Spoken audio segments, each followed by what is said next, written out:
আসসালামু আলাইকুম। Education centre 24 channel আপনাদের স্বাগতম।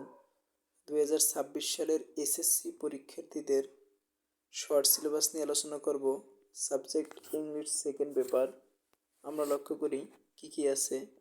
এখানে আমরা যদি মার্কস ডিস্ট্রিবিউশনটা লক্ষ্য করি তাহলে আমরা খুব ভালো বুঝতে পারবো। তো আমরা ডিস্ট্রিবিউশন অফ মার্কস এখানে আমরা লক্ষ্য করব যে গ্রামার পার্টে আমাদের কি কি আছে।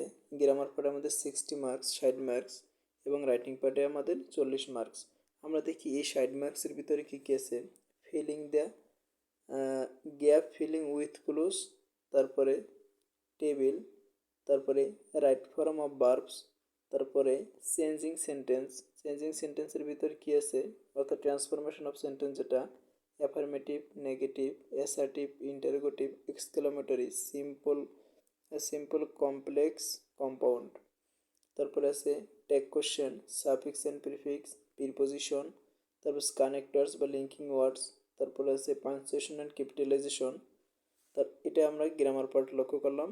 তারপরে আমরা যদি রাইটিং পার্ট লক্ষ্য করি, রাইটিং পার্টে আমাদের থাকবে প্যারাগ্রাফ, মার্কস 10, তারপরে থাকবে ইমেইলে 10 মার্কস এবং কম্পোজিশনে 20 মার্কস।